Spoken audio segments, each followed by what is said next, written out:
નમસ્કાર, આપ જોઈ રહ્યા છો સ્પાર્ક ટુડે ન્યૂઝ। ઝઘડિયા તાલુકાના અંતરિયાળ અને આદિવાસી વિસ્તારોના વિકાસને વધુ વેગ આપવા માટે હવે ઉમલ્લાને નવો તાલુકો જાહેર કરવાની માંગ પ્રબળ બની છે। ઉમલ્લાને નવો તાલુકો બનાવવામાં આવે તેવી માંગ થઈ રહી છે અને માટે નેત્રંગના પ્રભારી રશ્મિકાંત પંડ્યાએ મુખ્યમંત્રી ભૂપેન્દ્ર પટેલને પત્ર લખ્યો છે। ભાજપના નેત્રંગ પ્રભારી અને જિલ્લા ચૂંટણી વ્યવસ્થા સેલના કન્વીનર રશ્મિકાંત પંડ્યા, જેમણે ઉમલ્લાને અલગ તાલુકો બનાવવા માટે મુખ્યમંત્રી ભૂપેન્દ્ર પટેલને ખાસ પત્ર લખી રજૂઆત કરી છે। ઝઘડિયા તાલુકો ખૂબ મોટો ભરૂચ જિલ્લાનો તાલુકો છે। આ તાલુકામાં 120 ગામ આવેલા છે। નવા તાલુકા માટે 58 ગામ જોઈએ એવું રેવન્યુ વિભાગે આપણને સૂચના કરી હતી। તો સેવા સેતુ કાર્યક્રમ અને લોક દરબારના કાર્યક્રમો ઝઘડિયામાં 8-10 વર્ષ પહેલા બંને કાર્યક્રમ થયા હતા અને એ સમયે આપણે ઉમલ્લાને તાલુકા બનાવવા માટેની માગણી મૂકી હતી સરકાર પાસે। એ દરખાસ્ત કર્યા પછી સરકારમાં મંત્રીઓ બદલાયા, વ્યવસ્થાઓ બદલાઈ।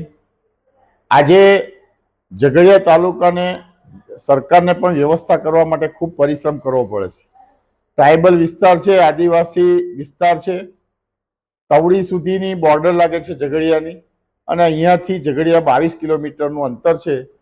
આ ગરીબ પ્રજાને સમય ના બગડે, પૈસાનો વ્યય ના બગડે અને ઝઘડિયાથી 22 કિલોમીટરના ધક્કા ના ખાવા પડે એવા શુભ હેતુથી આ તાલુકા, આ ઉમલ્લાને તાલુકાનો દરજ્જો આપીને આ 58 ગામની જનતાને આ સરકાર સહાયરૂપ બને એવી આ ઝઘડિયા તાલુકાની જનતા વતીથી, આ ઉમલ્લા વિસ્તારની જનતા વતીથી હું આ સરકારને વિનંતી કરું કે જેમ બને તેમ વહેલી તકે ઉમલ્લાને તાલુકાનો દરજ્જો આપીને આ ઝઘડિયા તાલુકાના ગામોને ડિવાઈડ કરીને બંને તાલુકાને ખૂબ સારી રીતે વિકાસ થાય એવી શુભેચ્છાઓ સાથે વિનવું છું। જિલ્લા ભાજપ અગ્રણી તરીકે આ ઝઘડિયા તાલુકો ખૂબ મોટો હોવાથી ઉમલ્લાને તાલુકો દરજ્જો આપીને આ વિસ્તારની જનતાને સમય અને નાણાંની બચત થાય એ માટે અગાઉ પણ આપણે